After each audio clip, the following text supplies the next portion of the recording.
Сәлеметсіздер ме, құрметті студенттер? Мен ақпараттық техникалық кафедра факультетінің аға оқытушысы, физика пәнінің мұғалімі.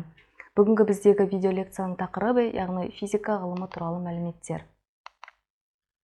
Физика табиғатты зерттейтін ғылым. Физика яғни дененің құрылымын, қозғалысын және байланысын зерттейді. Физиканың тарихына келетін болсақ, физика ертедегі ол ғылымның түрі. Яғни ол ежелгі адамдардың күннің неге жарқырауын, жаңартаудың атқылауы, көптеген яғни осы табиғаттағы болып жатқан процестердің судың қайнауын түсінбегендіктен әртүрлі сұрақтар туындауынан пайда болды. Физика тарихы Аристотельді біздің заманымызға дейінгі 384 және 322 жылдар аралығында физиканы кіндік атасы деп атайды.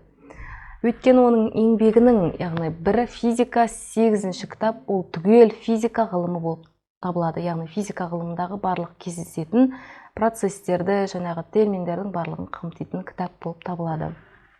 Физикалық құбылыс табиғаттағы өзгеріс деуге де болады. Себебі осы күнделікті өмірде біздің қарапайым қоршаған ортамыздағы болып жатқан ауа райына қатысты процестердің түгел осы табиғаттағы өзгеріс. Оған яғни түрлеріне келетін болсақ, механикалық, электр, магнит, жарық, жылу, атомдық және дыбыс болып табылады. Механикалық яғни жеке-жеке тоқталатын болсақ, бұл ұшақ, көлік және маятниктің қозғалысы. Электр тоғы мен найзағайдың жарқырауының өзара байланысын жатқызуға болады.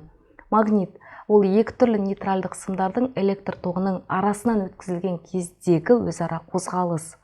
Яғни мына суретте көрсетілгенде біздегі электрлі екі нейтральдық сымдардың арасынан өткізілген көрсетілген. Жарық бұл ұғымға, яғни шағылу мен жарықтың сынуын жатқызуға болады. Жылу құбылысына мұздың еруі, судың қайнауы, қардың пайда болуы жатады. Атомдық ол атом ядросының өзі элементар бөліктермен және өз-өзімен байланысты кезіндегі құбылыс. Дыбыс яғни толқынның таралу құбылысы, ол сызбада көрсетілгенде, яғни толық периодты және жартылай периодты, оның ішінде яғни біз уақытқа және арақашықтыққа байланысты дыбыстың таралуы қарастырылады. Физиканың негізгі есебі физикалық құбылыс және оның байланысын себебін табу кезіндегі заңдармен байланысуы, яғни бұл сызбада көрсетілгендей айналмалы таразы. Соның көмегімен бізде Кулон өз тәжірибесінде екі шарды бекітіп байланыс күшін анықтаған. Физиканың басқа ғылымдармен байланысы қазіргі таңда 21-ші ғасырда, яғни физиканы ешбір саланы физикасы елестету мүмкін емес. Соның ішінде медицина саласына тоқталатын болсақ, қазіргі технология, медицина саласында қолданылатын көптеген техникалардың барлығы физикалық процестермен жұмыс істейді.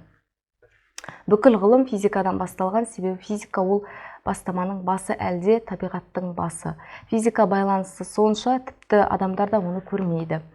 Жаратылыстану ғылымдармен байланысы соның ішінде физика жаратылыстану ғылымымен азырақ байланысты. Физиканың тереңдеген тамырлары арқылы астрономия, геология, химия, биология және тағы да басқа ғылымдармен тығыз байланысты. Астрономиямен байланысы, яғни аспандағы астрофизика арқылы жақсы көрсетуге болады. Мысалы, жылдам дамып келе жатқан астрофизика арқылы жақсы көрсетуге болады. Кезінде астрономия өте жақсы дамыған, бірақ қазіргі таңда фотография пайда болғасын жақсы техникалар қалыптасуда. Жалпы физикалық ұғым ол материя, физикалық дене, өріс және зат деген төрт ұғыммен тығыз байланысты. Материя ол яғни философиялық дәрежеде әділ ақиқатты білдіреді, яғни біздің қоршаған ортадағы кез келген процестер ол материя ұғымын білдіреді. Физикалық дене ол бізді қоршап тұрған денелер. Өріс яғни басты қатардағы материяның сипатталған салмақты тыныштығы, өріс бірыңғай жүйе арқылы ақырғы жылдамдықпен бір бөлікті екінші бөлікпен байланыстыруы физикаға байланысты. Зат өріспен сипатталған түпкі қатарлы салмақ нысаны болып табылады. Заттың басты құрамдық бөлігі ол молекула. Физиканы зерттеу тәсілдерінің негізгі үш түрі бар. Ол яғни бізде эксперименттік, бақылау және теориялық. Эксперименттік яғни бұл әдіс тәжірибе арқылы жүзеге асырылады. Бақылау көптеген жылдар бойы адамдар бақылау әдісімен төмендегідей физикалық құбылыстарды зерттеген. Оның ішінде ол күннің тұтылуы, кемпір қосақ, солтүстік шағылу. Яғни мына сызбада көрсетілгендей теориялық Теориялық, яғни бұл бізде теория ұғымдарымен белгілі бір терминмен, белгілі бір сөзбен, яғни түсіндіруге болатын негізгі ғылымның түрі ол теориялық болып табылады.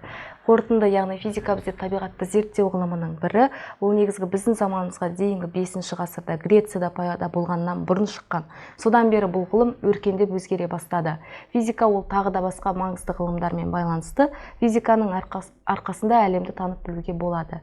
Әлемді тану бұл болашаққа деген бастама. Назарларыңызға рахмет.